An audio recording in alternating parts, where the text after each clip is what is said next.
I'm with Jonathan Feldstein from Genesis 123 Foundation, and we're talking about the new project he's doing to help Holocaust survivors. Now, Jonathan, what is this project that you're doing? Hey, Paul. So, first of all, thank you. It's an interesting project because it was something that I realized was lacking. And it's after what, 80, more than 80 years since the Holocaust ended, I realized that there's something that we still need to do.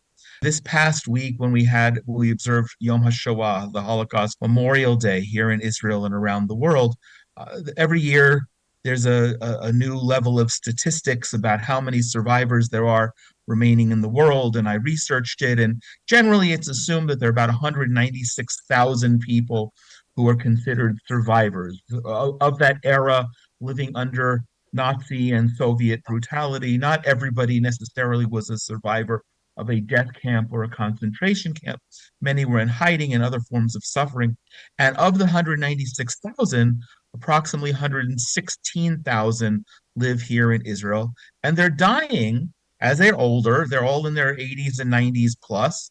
They're dying at a rate of more than 10,000 a year. So simply mathematically, in about 10 years, there will be no more Holocaust survivors. And that's jarring and that's shocking. And it's especially so considering how many people are denying the Holocaust and denying the dimensions and the depth of the Holocaust.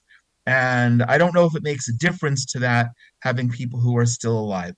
So I realized that as these people age, because so many of them, unfortunately, I can explain why, are living below the poverty level, there's a need. And so I set out with a very modest goal for the next 10 years to raise $196,000, very modest, so that we have enough to give basic needs, basic stipends for hot food, for medicine, so they have warm clothes and can pay for heat in the winter as compared to continue to suffer at the final years of their lives. Because if you think about it, in the beginning of their lives, these are people who are in their earliest memories, whether they were 4, 5, 6 years old or 14, 15, 16 years old during the Holocaust. Their earliest memories are those of trauma.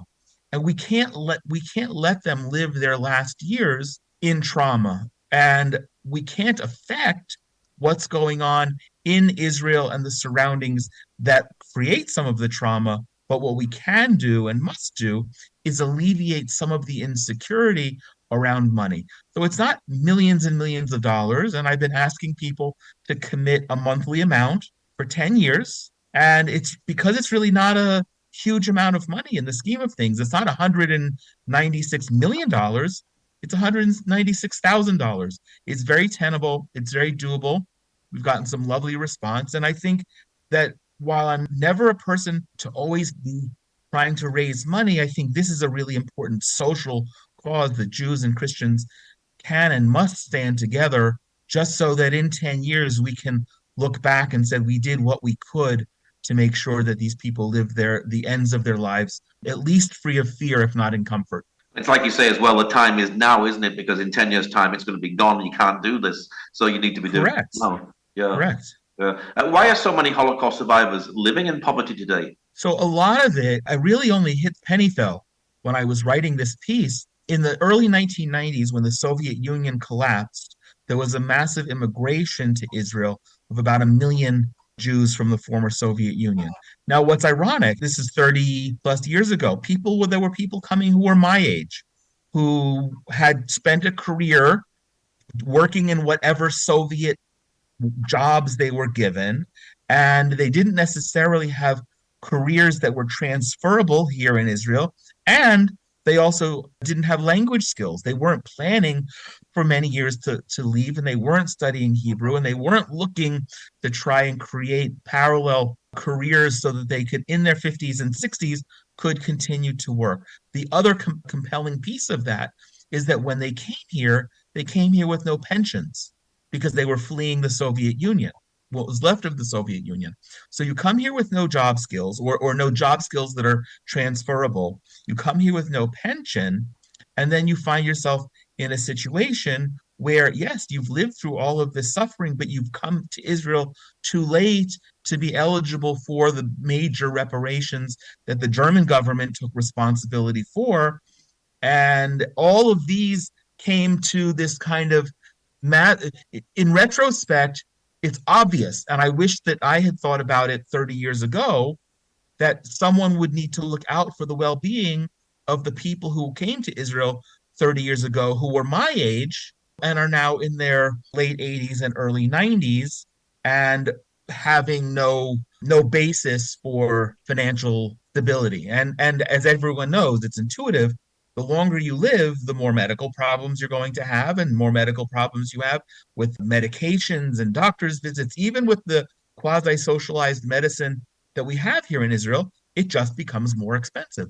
So we want them to live longer, we want them to live well, but we also want them to live without fear of taking their last 100 shekels in a month and choosing between food, medicine, or heat in the winter. Does the state of Israel help at all with Holocaust survivors? The state does. It's not sufficient. And I, as an Israeli, I feel like that's something that perpetually has fallen through the cracks, and we can make all kinds of excuses for it in the sense that, especially now in the midst of a war, the defense budget is always going to be our biggest budget. But 196,000 people, who are not, by the way, all living in Israel, represents a very small percent of Israel and the Jewish people. And it's a demographic that's fallen through the cracks. They don't have, unfortunately, our political system here in Israel doesn't have, it's not a representative democracy. So whereas in the past, there was a political party that was made up of, it was called the Pensioners Party, the retirees, they might have been advocating for the well-being of Holocaust survivors. We don't even have that. The state of Israel does provide some financial disbursements to elderly people, Holocaust survivors, and of course to the nonprofits that help them as well. But again, the issue is the longer they live, the more needs they have and the increase. And I'll just add one other point. Working in the nonprofit field as I do for the last almost 40 years, but specifically here in Israel, as we speak today, we're ironically in the last 30 years, we're seeing the US dollar at its weakest compared to the Israeli shekel, which means that from all nonprofits that are receiving donations from overseas, it's not buying the same amount of service here in Israel as well. That's an additional conflict, that's an additional reality that we have to deal with here in Israel today. How many Holocaust survivors live in Israel today? The estimate is about 116,000, and and every year on Holocaust Memorial Day, the number is presented. The jarring number is that was 12,000 fewer than the year before. So that demonstrates, and certainly the rate of death among elderly people will increase the older they get. So, but even if it stays the same, that's the trajectory that in 10 years there will be none or virtually no more Holocaust survivors. Now, the Holocaust was quite a long time ago. Do Holocaust survivors still suffer trauma today from what happened all those many years ago? Oh, sure. Yeah, that's a great question. But of course, the early trauma and experiences, the fear, the hiding, it's not a stretch by any imagination for somebody like my father's cousin, who's no longer alive, but who lived in a barn of a Christian home, a Christian family in Poland, and he and his father were saved as a result of that. It's not very different from having to hide in your bomb shelter as missiles are coming in. The same with food scarcity. If you don't have the money to buy food and you're living on one pita a day because that's what you can afford, and I'm not saying that that's the broad case, but all of these, we talk about PTSD, all of these little things, rockets overhead, the sounds of war, the hunger and physical needs that are associated with war, being cold in the winter for survivors who lived somehow for the freezing cold European winters with maybe a single layer of clothes. All of this creates trauma. And the problem is, Paul, I think for many of them, they've been so traumatized in their life that they don't know anything different.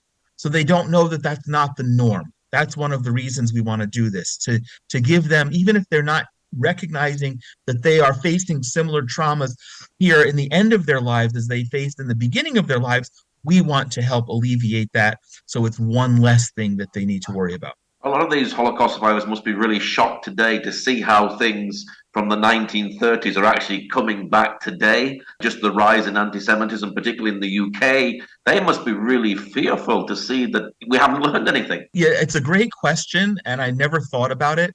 But my immediate response on that is I wonder if because of all that they've seen and suffered, they're perhaps less shocked because they've seen the worst. And if they've seen the worst, perhaps they think that, of course, it could happen again. I think for those of us, our generation, who didn't see it in our lifetimes, but understand how horrific it was, and we have this I think it's a kind of a useless slogan, never again. It just means, that was so horrible. It can never happen again. It should never happen again. But in fact, we're seeing the beginning of it happening again.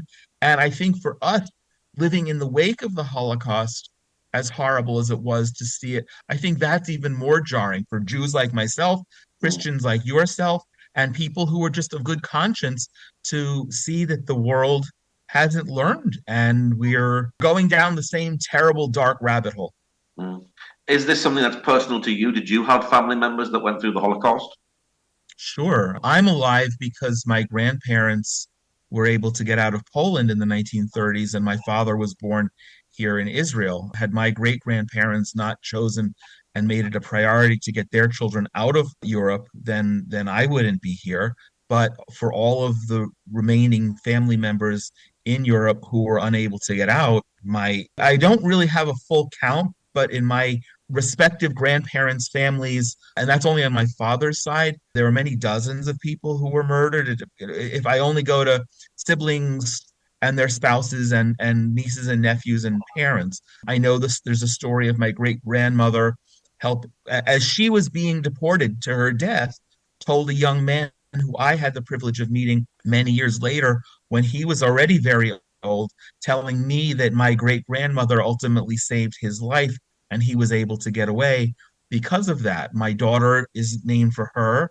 My youngest son is who was born here, who's now doing military service, is named for my great grandfather and my father's first cousin, one who was a respected rabbi, the great grandfather, and the other who was a 5-year-old boy who were murdered. So yeah, it's very personal. And the fact that we're here in Israel, the fact that I can do what I do, that I'm raising my children and now my grandchildren here in the Jewish state. It doesn't mitigate the threats that we have, but it does make it very personal. And it's hard not to pass a Holocaust Memorial Day thinking both on a national as well as a personal perspective. I imagine as well that many family members are missing because they were murdered during the Holocaust. So Holocaust survivors are growing up with many family members missing, and they could have helped them in some of these financial situations, but they can't because they've been killed during the Holocaust. Indeed, right. It's a domino effect. The fact that they suffered what they did and that there's no one left that they were survived. I remember my great aunt telling me that while they could, they were sending care packages to the family still in Poland, but at some point the packages never arrived and presumably were confiscated by other Poles when our relatives were all killed. And I'll just say that when it comes personal, I know the Poles don't like taking responsibility for the Holocaust, and they've made it illegal to say to reference a Polish Holocaust or Polish actions. But the point in fact is that my great grandparents and their siblings and their children and siblings and grandchildren who didn't make it out of Poland were all rounded up and shot in mass graves with the assistance of local Polish neighbors. And then when the survivors came back after that was in 1942, when the survivors came back in spring of 1945, on the first day of Passover, this is after the war, the 7 Jews were killed by their Polish neighbors for having the audacity to come back to try to rebuild their lives and reclaim their properties. So all of it's very personal. And I wish more people, it's not a matter of taking responsibility and blame, it's a matter of taking responsibility and making corrective decisions in the present so that such things will never happen again. Poland hasn't been so great about it. Germany has been much better about it. But on the other hand, there's a paradox. Germany has gone over the top by importing anti-Semitism with the opening of their immigration from Arab and Islamic countries. And when I was in Germany, I felt shockingly uncomfortable, not from the native Germans, but from the migrants who have come from all the Arab and Muslim countries. Holocaust survivors today excited to hear that Christians and Jews are wanting to help them in this last hour and this last need. That's such an important question because I've seen videos of Holocaust survivors going back to the communities where they came from and saying that literally walking on the other side of the street from where the churches were and reflecting how, as young people, they were told to always stay away from the Christians and from the churches because those were dangerous. And that's another very, very, very important thing. And as you know, because what I do is build bridges between Jews and Christians, it needs to be reciprocal. If a Holocaust survivor in his or her final years can maybe not understand the depth of it, but understand that the church, I say in quotes, that threatened them 85 years ago is now represented by people who love them unconditionally and are sending funds and a warm hug so they can live the end of their lives in dignity and respect and without fear and trauma. That is a redemptive process that's so important, redemptive, corrective, and they may never understand why good Christians like yourself would care about Israel and the Jewish people, much less pray for and celebrate and advocate for, but at least there is that corrective process. So it's a little bit glaring, and it's hard for many Holocaust survivors to completely digest, but it's very, very important. What is your prayer today for Holocaust survivors? My prayer today is that we are able to succeed even in this very modest way and let them know exactly as you just said that there are Christians all over the world who are loving them, supporting them, and who may never meet them, but want to see that their last years are lived in comfort with no fear and without want of very basic things. And I think that that ultimately serves the God that we both worship. Mm. So, anyone who feels that they want to help Holocaust survivors at this time, what is your website address for people who can actually donate to you and the work that you're doing there with the Holocaust Right. survivors? So we have a specific landing page, and I would love it for people to come to the Genesis123.co website and just send me an email so I can make sure that any donations that go through are earmarked for this project. Again, it's Genesis123.co, and we'll set that up. We want individuals to donate $1, $10, $100 a month, and we want churches to donate $1,000 a year for 10 years and just to be part of that broader big mission that I feel so relieved at being able to do this, and I'm excited to be able to carry it out for the next decade. Well, well, Jonathan, thank you very much for sharing today. Thank you for giving me the opportunity, Paul. It's always a pleasure.